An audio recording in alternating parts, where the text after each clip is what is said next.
Welcome to the 2021 Most Dangerous New Attack Techniques. This panel has had a remarkable record over the last decade of figuring out exactly which types of techniques are going to be and are immediately the most damaging. And that's because they're all on the front edge of the field. Ed Scotus is the world's expert on how attacks are accomplished and what to do about them. And that's because he gets called in on just about every one of the major attacks. When the White House decided they were going to put a new trusted internet connection around the whole civilian government, it was Ed they called in to figure out how the attackers were going to break it. So he's first. Second is Heather Mahalik.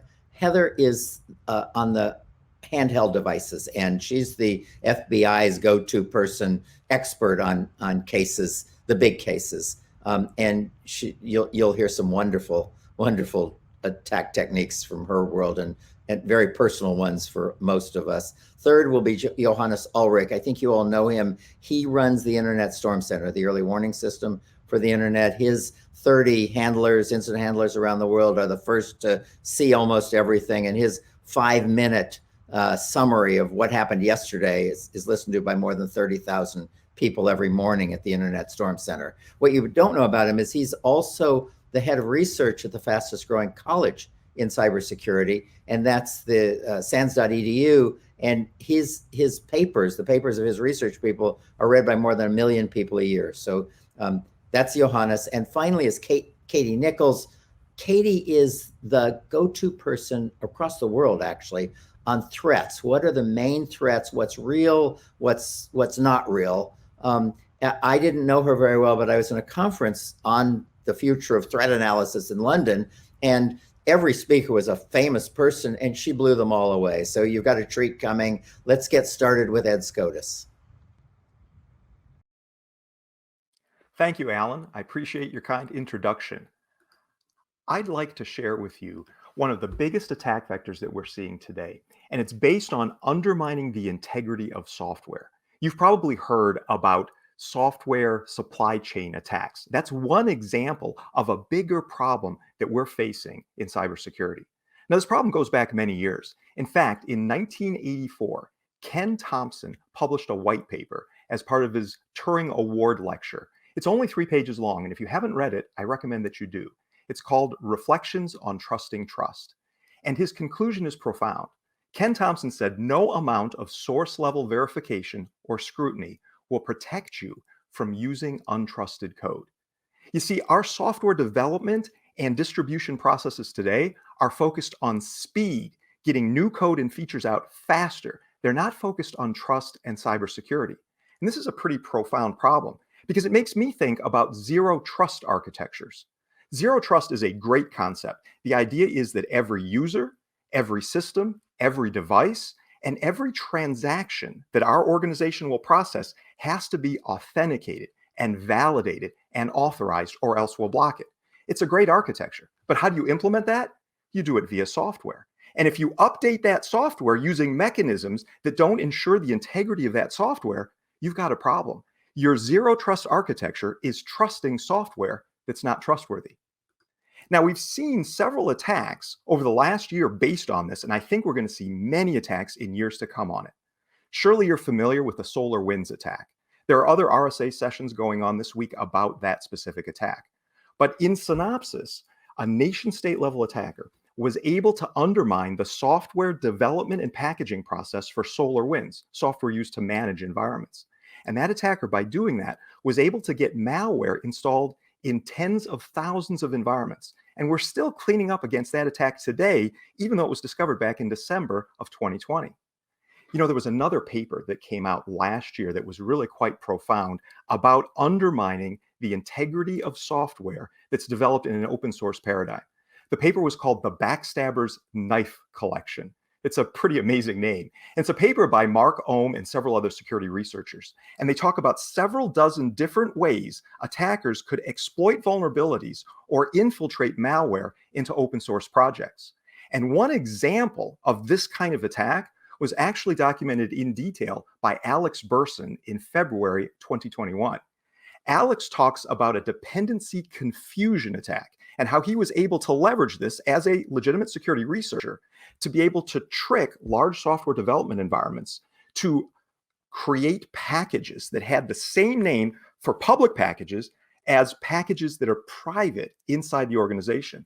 So he was able to trick the package management solutions into pulling in his code. And using this technique, he was able to get code execution inside the software development environments of Apple, Microsoft, and PayPal. This truly is a big and foundational problem. So what can you do to try to manage this? There's no single solution to the problem of software integrity and software supply chain management, but there's a lot of different things that we can apply. First, we need to know what software we have in our environments so that we can defend it. So you need to have a good software inventory. If you look at the Center for Internet Security's controls, control number 2 is the one about having software inventory. It's so important. If you don't know what's there, you can't defend it. But even if you have a good software inventory, you're still going to come up lacking because you don't know what's inside the software. That's why we see the rise of software bill of materials requirements. What that is it essentially says, here's the ingredients that go into making your software. And organizations should, and are increasingly demanding, that they get a software bill of materials associated with all the software in their environment. So your vendor will tell you that this software includes these specific open source and maybe other commercial packages. Now, this won't solve the problem of software integrity, but it'll shine some sunlight on it so we have a better chance at finding vulnerabilities and potential malware inserted into the development process. Also, we need file integrity management solutions. These solutions have been available for decades, but not every organization has thoroughly deployed them. I've been involved in several cases in just the last year where attackers were able to find systems that didn't have file integrity management and put traditional rootkits on those machines.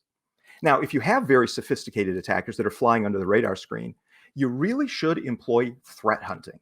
Threat hunting is where we take humans with experience and apply them looking through our most sensitive systems to see if they've been compromised. It's a really good idea to do threat hunting on a periodic and regular basis to look for things that our automated tools haven't detected or discovered. Now, if you do threat hunting, you might find that there's a threat and therefore you have to do some incident handling. But what if you do threat hunting and your threat hunters don't discover anything? Now, that could be because there's no active threat in your environment, and that's great news.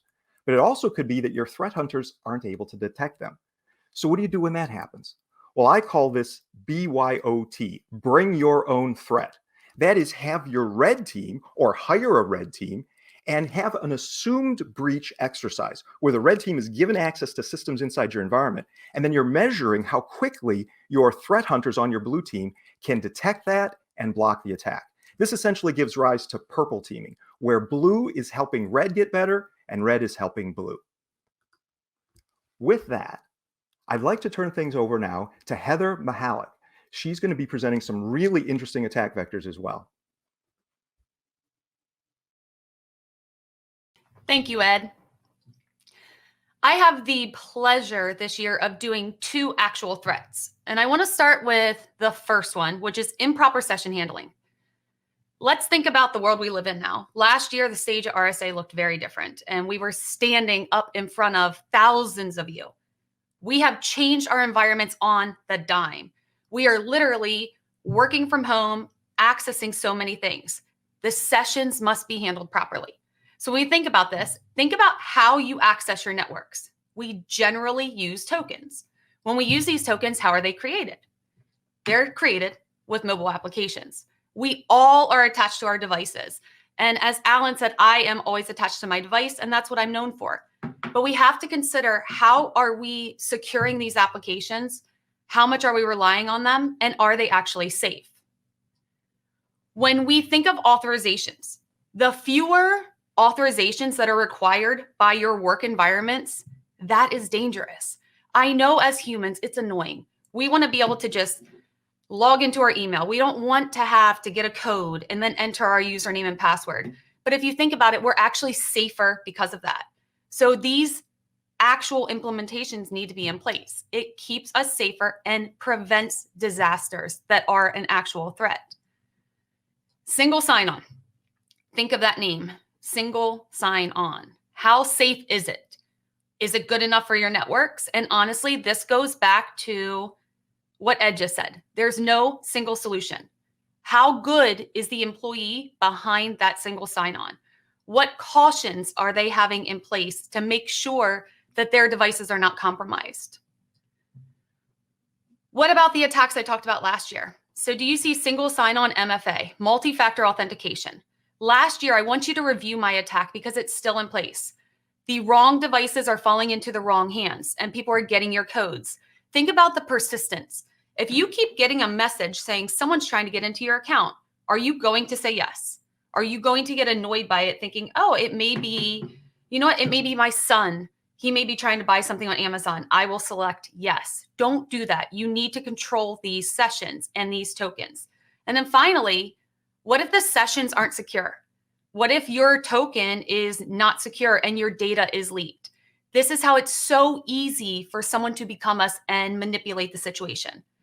I want to walk you through an example. So this is me. I'm using single sign-on. I want to get access to my networks. The very first thing that's going to happen is a code is going to be sent to my phone.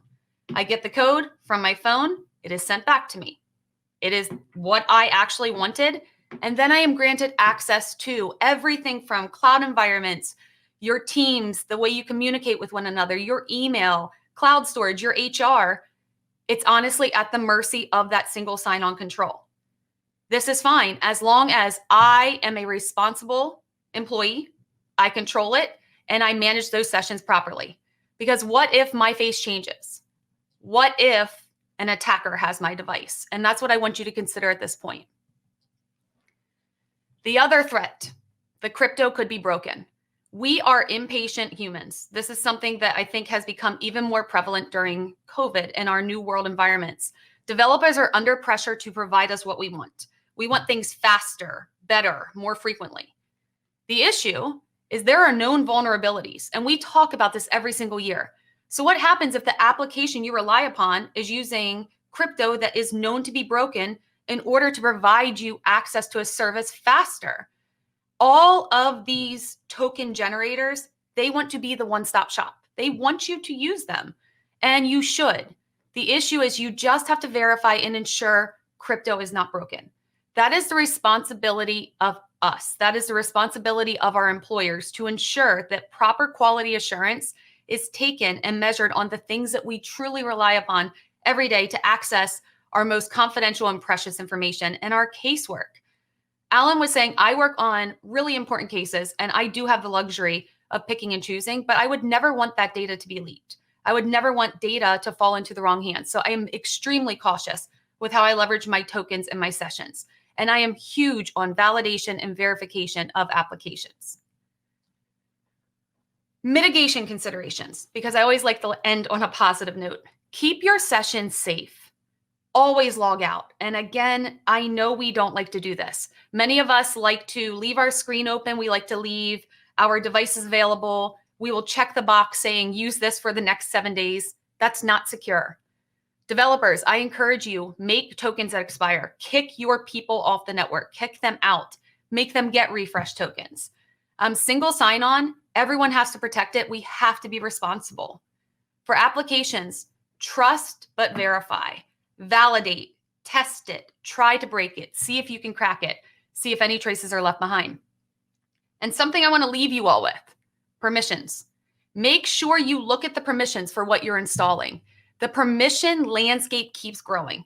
And I want to know why.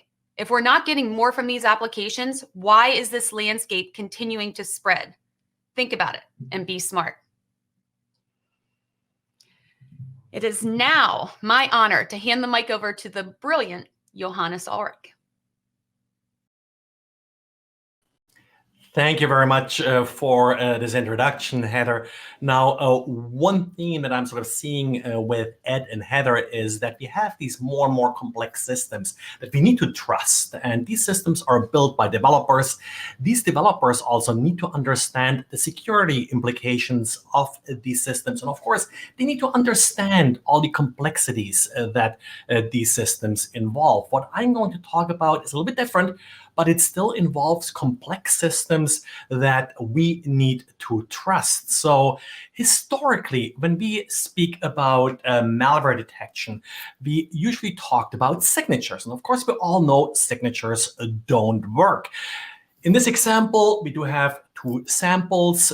We all know dogs are good and cats, well, usually not up too much good. So now we try to develop a signature to figure out what's a dog, what's a cat. And based on this limited sample, we now know that with 1 ear up, it's a dog. With 2 ears up, it's a cat. But along comes a new sample. And all of a sudden, of course, now we end up with false positives, false negatives. Now we have a real good dog, but it has 2 ears up, so our signature wouldn't work here.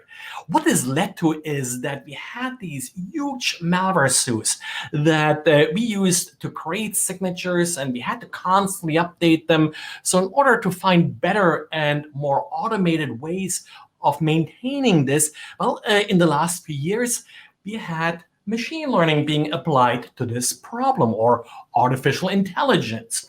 So now we fed this large malware suite into these algorithms and developed models, developed classifiers to figure out what's good, what's bad. Now, when it comes to machine learning, there are a number of known threats that adversaries may use against us. If this machine learning is used to protect us from these adversaries, then of course we have to be particularly careful. And my talk will be about how is an attacker possibly able to use the fact that we're using machine learning against us. Now, one of the most basic threats when it comes to machine learning is, hey, what if the attacker actually is able to influence the samples that we are using to train our models? So the attacker has access and is able to manipulate our samples, our training data. And I have bad news for you, because what are we using to train a malware classifier? Well, malware. And malware, by definition, comes from the attacker. Let's consider a little bit more sophisticated attacker. This attacker could now have 2 tracks of malware that they are developing. The first track, well, Office macros, Office documents, macros. They're sending you a couple of hundred of them to random email addresses in your organization. They may carry some crypto coin miners, some ransomware, and other random kind of malware. You're, of course, using that to train your classifiers because, well, after all, these are real threats. Occasionally, a user is clicking on them and you're in trouble. So now your classifier is becoming really good at detecting malicious Office macros. But the second track that the attacker is developing malware for may be attacking perimeter devices, emails being sent to administrators that tricks them into clicking on links in order to, for example, exploit some obscure cross-site scripting vulnerability. Well, your classifier has now become really focused on these Office macros and is missing these new samples.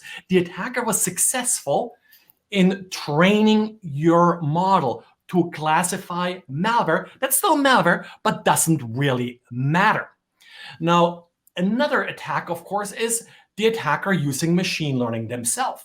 Why not? And the attacker could now use samples that the attacker develops, run them through your algorithm, through your model, and figure out, well, which artifacts, which characteristics are detected as malicious, which are not detected as malicious, and then develop malware that evades the particular characteristics that are being used to detect a particular sample as malicious. So essentially here it's being used against you, and the attacker has one big advantage.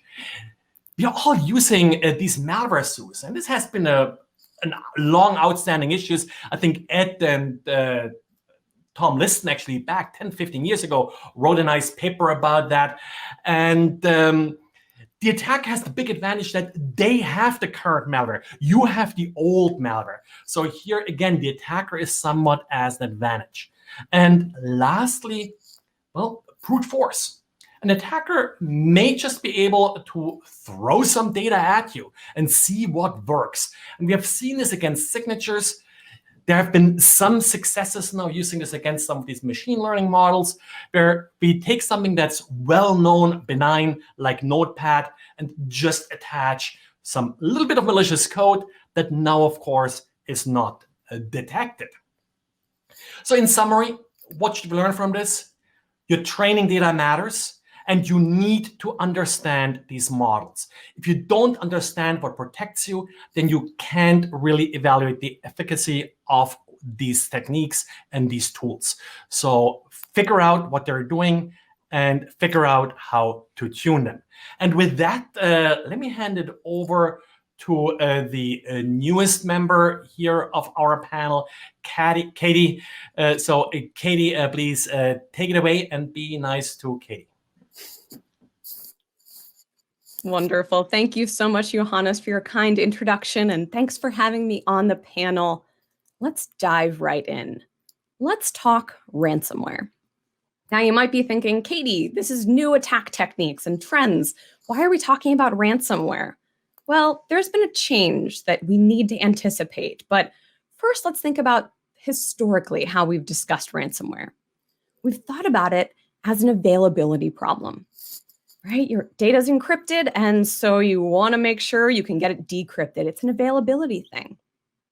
But we can't just think about that anymore. We have to think about it in a broader way. In late 2019, a somewhat infamous group you might be familiar with called Maze started the trend of exfiltrating data from victims and then using that to extort them. Like any bad idea that adversaries have, this caught on. And since late 2019, all of these different groups, Clop, Egregor, Conti, Doppelpaymer, so many different groups have realized, hey, this extortion thing works. In fact, in the fourth quarter of 2020, Coveware found that over 70% of ransomware cases involve some kind of exfil and extortion. And this is one of the most dangerous new attack techniques because this is the new normal. Thinking about not just the availability, but also the confidentiality of your data, and realizing that adversaries are very likely to exfiltrate and then extort your data. Let's take a look at an average ransomware attack chain and how this exfiltration thing changes that. The good news about this typical ransomware attack chain is that defenders have lots of detection opportunities along the way, whether it's that initial access, whether it's reconnaissance or lateral movement. But the new stage that we need to focus on going forward is this exfiltration phase. This can be really tough to catch because adversaries will use tools like rclone and Mega that are legitimate file sharing tools. They'll just use them for their malicious purposes. The good news is there's always a detection opportunity. And so I have a little mask icon on the slide for you to think about the technique of masquerading. Adversaries don't want you to know if they're using a tool like rclone, and so a natural thing they do is they rename it. Well, in them trying to hide from you, it actually gives us a detection opportunity. So a simple way that you can detect this exfiltration, just looking for renamed file sharing tools like rclone. The key thing to focus on, though, is that exfiltration usually happens before the last phase of encryption. And once you get to encryption, it's often too late. That exfil has already happened. And so we as defenders have to be thinking about how this exfil and extortion is the new normal. This trend also makes it more challenging for us to figure out how should we respond. Because of course, we can never trust criminals, but I think there used to be an old way of thinking that, hey, if I just pay an adversary, I get the decryption key and my data is back. Great. Well, except now, if the adversary has your data, you don't know if they've really destroyed it. We've seen multiple cases where, for example, Sodinokibi operators re-extorted victims. They said, pay us and we won't release your data. Okay, we paid you. And then months later, they came back and asked for more money. Netwalker, Conti, other groups have done the same thing. And so it's so important that people realize this is a trend amongst adversaries because you can gain the decision advantage by knowing to expect the unexpected, and of course, that there's no honor among thieves. That's the bad news. This is happening. It's happening a lot of the time in these ransomware cases. But the good news is you can change things up in how you prevent, detect, and respond to ransomware. The first one, prevention. I still sometimes see guidance that, hey, just go ahead and use offline backups and you'll be all set, protected against ransomware. Of course, you should still have offline backups, but that's not sufficient. You also should be taking preventative measures like disallowing any file sharing tools that aren't needed in your network. It's a great, simple way you can try to prevent some of this exfil from happening.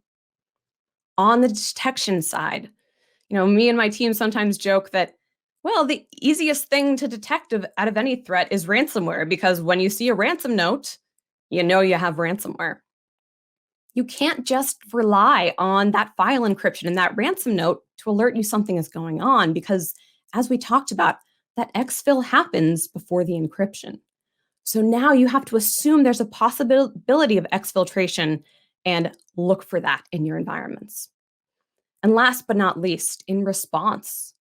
Again, we can never trust criminals, but we have to move forward from this way of thinking and assuming that we'll get our data back. You have to realize these are adversaries. These are criminals we're talking about. Don't trust them because they don't always say they don't always do what they say they will do, of course. With that, that's all I have, but you all need to know, and you need to update your defenses, right? Ransomware, it's not just encryption anymore. It's also exfiltration and extortion.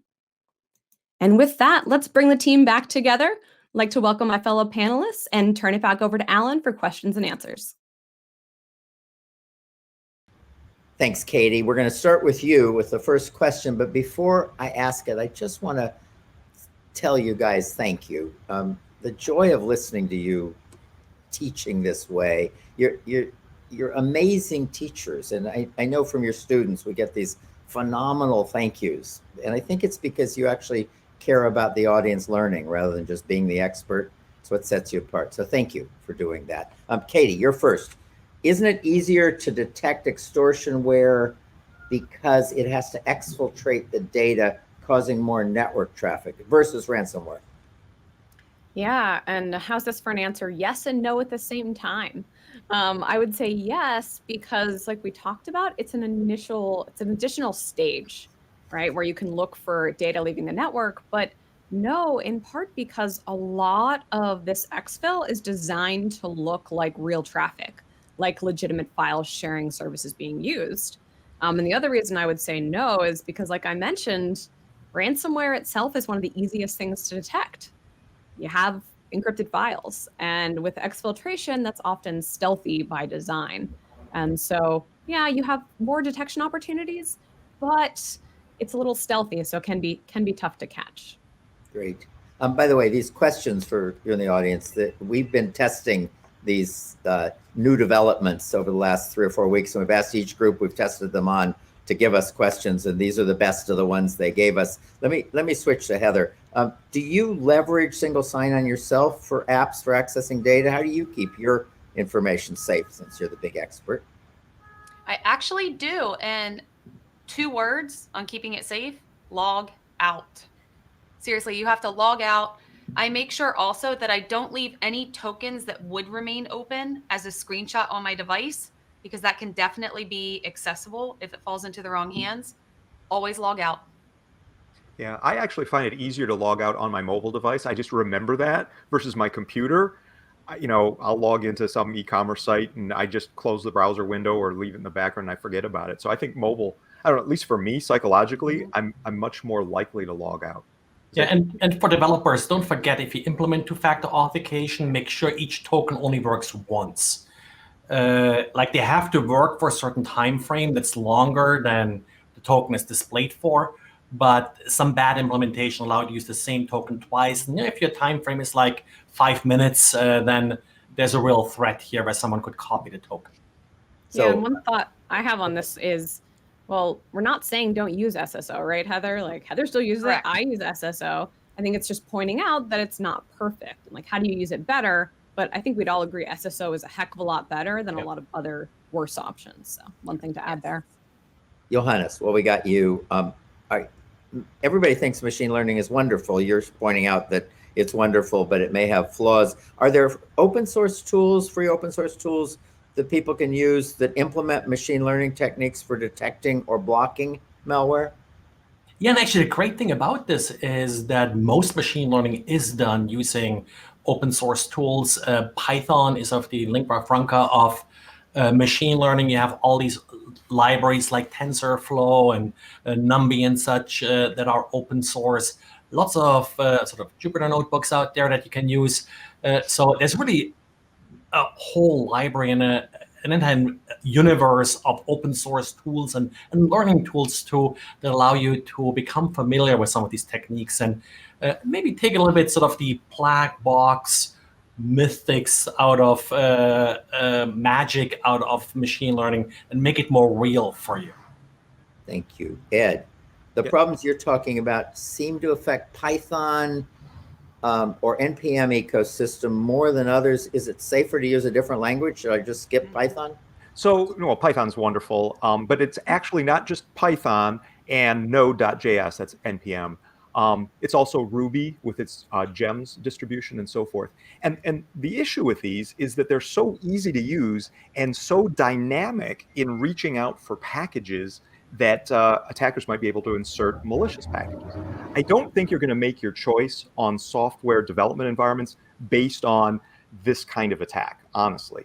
That said, you can configure your package management for internal private packages so that it's less likely to be subject to this kind of attack.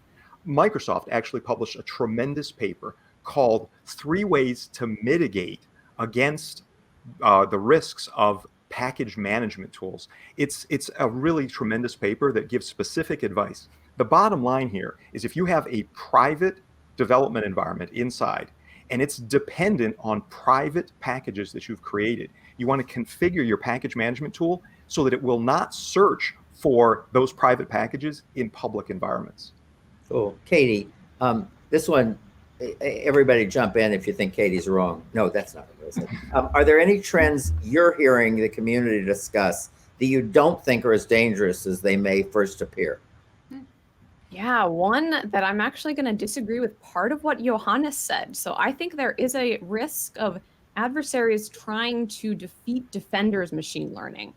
But what I haven't quite seen an example of, and Johannes, I'd love if you contradict me on this one, is adversaries themselves using AI or machine learning in their attacks. I think it's possible, but as a threat intel person, my challenge is always like, how do I balance what's possible and likely? And so, Johannes, I'm curious actually if you have had any experience where you've seen a likely AI or ML fueled adversary attack. No, I haven't, and not really sure how you would be able to tell, because the machine learning happens on the attacker side, doesn't happen on your side. So the attacker would present a more sophisticated attack, a more targeted attack, whether it was machine learning or just an intelligent attacker that was smart by themselves without actually using machine learning. I think that would be hard to tell. Yeah, I agree. Now, I do think that machine learning can be used by adversaries in a lot of different ways. One of them is password cracking, right? Rather than having a word list and then having various filter rules on the word list for doing word mangling, what you could do, and I have seen some projects, open source projects that do this, is you'll take a word list of actual passwords that maybe were breached or something like that, train up a neural network with machine learning so that it understands how humans formulate their passwords, and then have that neural network that learn through machine learning start generating additional guesses for you to use in your guess encrypt compare cycle of password cracking. And the irony of this is the machine trained neural network might be able to predict what humans will use as passwords better than humans will, right? It's kind of interesting because it's learned from millions or tens of now. You can stop now. That's why Ed and his 2 cohorts are known as the top offensive trainers in the world. I think you should stop now. Okay. I will. Heather, any crypto can be broken eventually. How do I decide what's good enough? Ooh, is anything ever good enough? Honestly, I would say obviously you have to validate. Hire good pen testers to try to break any application that you're relying upon, but also be willing and malleable, and you need to adjust. And I've worked in many organizations where they're like, it has been this way since the beginning of time, and we are not willing to change it. That is a threat right there. So you have to understand the vulnerabilities, listen to whoever you hire to actually attack it, hear what they have to say, mitigate, and adjust. Cool. Ed, back to you since I was so rude. Are there any tools that can help create a software bill of materials? Because you talked about the need for Sure. So essentially, this is software composition analysis. And there's a bunch of commercial tools that do it. There's also some free tools. OWASP, the Open Web Application Security Project, has one called Dependency Check. There's one from a company called WhiteSource. It's a free tool. The tool's called Bolt. And essentially what it does is it analyzes your software programs and looks to see what open source packages have been included in them. It's a really useful thing for software developers to do, but also people buying that software can run that kind of tool. Yeah, didn't know that was existed. Actually, there's a real interesting tool that I like, and it's so amazingly simple. It doesn't do that much, but Retire.js, you can install it in your browser, and you go to a website that will list all the out-of-date JavaScript libraries that this website uses. Kind of interesting to see that just as you're browsing. To see what these websites may be vulnerable to. Don't exploit it, but actually, it's that simple. It's free, and it's just a browser plugin. Well, so I got you. Do you have any sense of how frequently adversaries may be using these machine learning? Oh, we already did that one. Let's skip that one because that's where Katie took you down. How can end users evaluate machine learning models being presented to them by vendors, research teams from universities? Everybody's got the best, newest, wonderfulest. Yeah. How do you evaluate it? And that's a little bit where you have to question the vendor. Don't buy black boxes. 20 years ago, when I got started with all of this, it was the IDS systems that sort of did that, where every vendor had this magic box that detected attacks with low false positives. And you don't need to worry about how it does it. They had the proprietary algorithms. You don't see a lot of these vendors around anymore, and I think that's a good thing in some ways. In order to use these systems, you have to be able to tune them. You have to be able to second guess those systems because they're not perfect and they have to work with your environment. I think the longest experience we have with these sort of machine learning style techniques is spam filtering. The good old Bayesian filters that we had back in the day, 15 years ago, was sort of the big thing where it's going to solve our spam problem. I think it helped, so don't accept the black box. Learn how machine learning works, experiment with it, and definitely write a little bit your own malware and see how the system works with that.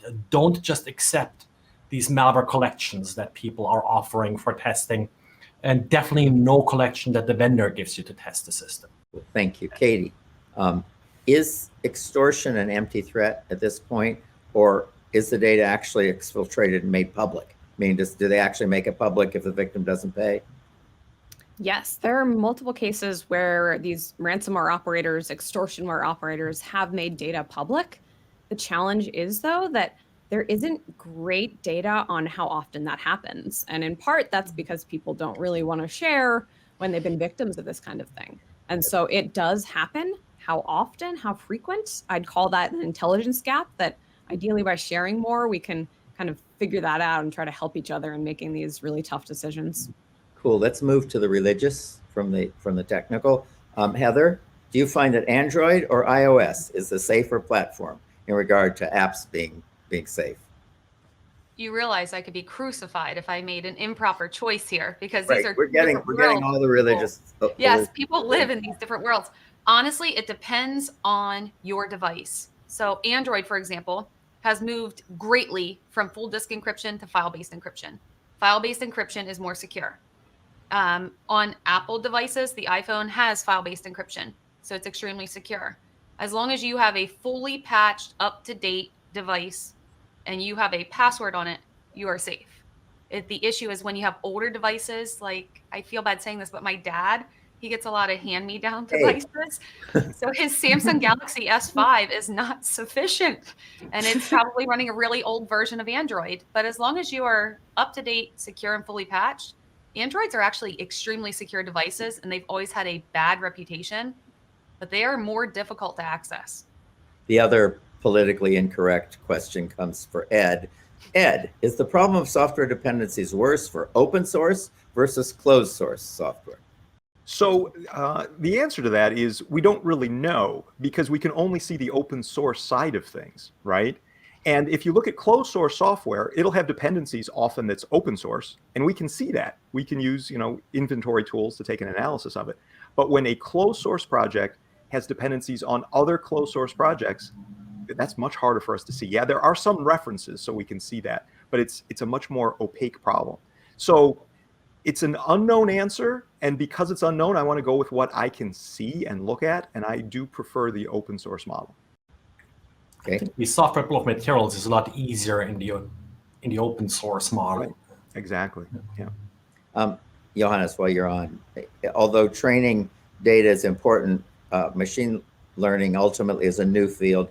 Many organizations could find it challenging to assess ML solutions. Does this suggest that organizations looking to adopt machine learning should ideally have staff who have a certain level of expertise and can test these, or can you get away with just being a dumb buyer?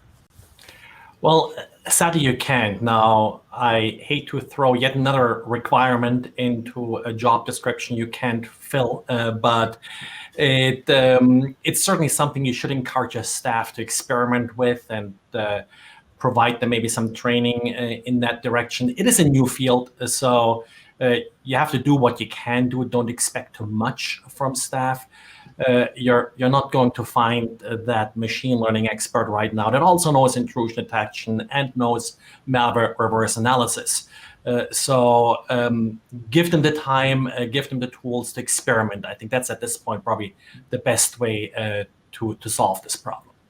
Good. I want to just warn you guys, in about a minute, I'm going to ask each of you to just leave the audience with one sort of leave behind, something important you think they ought to get out of the panel. I just want to add to something you were saying about jobs you can't fill in cybersecurity. One of the new things I'm doing in the Cyber Talent Institute is we've been assessing the level of technical expertise in people who call themselves cybersecurity people. And there is a phenomenal lack of people who know networking or operating systems or how a computer works or how to write a Python program. It's as if they never went to school. We're not sure where they got in, but one of the, I think the big changes everyone's going to see over the next year is employers are going to say, hey, if you want to work in cybersecurity, you at least have to know anatomy. We expect surgeons to know anatomy before they start cutting. We expect cybersecurity people to know the basics before they get into having any responsibility for systems that matter. But with that, let me go backwards through the group. We started with Ed. Let's start with Katie. Give everybody the kind of a 1-minute summary of a leave behind for them. Excellent. A quote that I really love and that has resonated with me this past year is from Theodore Roosevelt, and it's do what you can with what you have where you are. And I think that applies to all of our attack techniques we've talked about, but with ransomware, machine learning, right? You may not be able to solve everything. You may not be able to solve every challenge, but don't get overwhelmed. There are these attack techniques we've shared for you, but start somewhere. Start with improving your detections, however that means for your organization. Even if you can't, reach for the stars and know everything and detect everything, do what you can with what you have where you are, whether it's in cybersecurity or in life. Thank you. Johannes? Yeah, let me actually take what Katie just said a little bit further, and it also applies to yourself and your personal development. There are so many shiny new objects always to learn and to explore when it comes to cybersecurity. Set some time aside to actually do it. Don't get so caught up in running from alert to alert that you don't really have the time to learn about new and interesting stuff, because that's actually a lot of fun and just playing with things. And don't forget the fundamentals while you're at it. So question some of the assumptions that you're making about these complex systems, because any assumption that you don't verify is really a vulnerability. And yeah, with that, let me hand it off to, I guess, Heather next. Before you do, just quickly, I mentioned that Johannes has a morning 5-minute briefing on what happened yesterday in cyberspace from the Internet Storm Center. Katie also, I forgot to mention, has something called STAR. I don't know exactly what it stands for, but it's a threat assessment or something. I think, is it every 2 weeks or every 4 weeks? Yeah, every month. So SANS Threat Analysis Rundown, talking about threats people need to know about. Cool. So that's how you keep up with those areas. Heather, you're on. I would, this year more than ever, we are all tied to our electronics. We know that it's the only way we can communicate. It's how we're presenting you right now. Consider your digital footprint. Always assume everything you write or say is recorded or screenshotted in some way, and it could come back to haunt you. Be professional. This was a very political year. This is a hard year with COVID. It's a hard year with vaccinations and lots of opinions. But consider how you look to the world and the footprint you leave behind, and make sure your children and your loved ones are doing the same. I know my son is always on his school iPad, and it's terrifying that he has access all these hours of the day where his teacher tells us stand to the side. The teacher says we are the cheerleader. She is the coach. She doesn't want us interacting. So keep an eye on your kids and consider yourself, because your digital footprint is a big one, and a lot of people don't consider it. And Ed, the last word. Sure. Last year during this panel at RSA conference in San Francisco, I challenged people in my last little minute of the session. I said, document what you've learned at RSA conference this year. And I said to you last year, I want to see you next year to hear what you learned at RSA conference last year and how you're applying that in your environment. And then I'm going to challenge you again next year to write down what you learned. So here we are next year. Unfortunately, I can't meet with you face to face. So I'm going to renew my challenge to you. Write down what you've learned in all the different RSA conference sessions that you've watched so far and that you're going to watch. Jot that down so it'll jog your memory. Then when we're all together next year at RSA Conference 2022, come up to me, find me, I'll be there, and let's talk about all the stuff that you learned and then how you apply it to improve your own capabilities as a cybersecurity professional. That's what I want you to do. Thank you, guys. This was, I'd like to stand up and clap, but we don't do that online. But thank you, you guys. It's just wonderful to learn from people who have this depth of understanding, but also are great teachers. So appreciate you all. And I hope the audience got a lot from what you shared with them. With that, thank you all for being part of RSA this year. It was challenging for the people who run the program beyond belief, and they've done an extraordinary job. So all of us speakers want to say thank you to the people behind the scenes at RSA who made this all work. Thanks very much, and goodbye.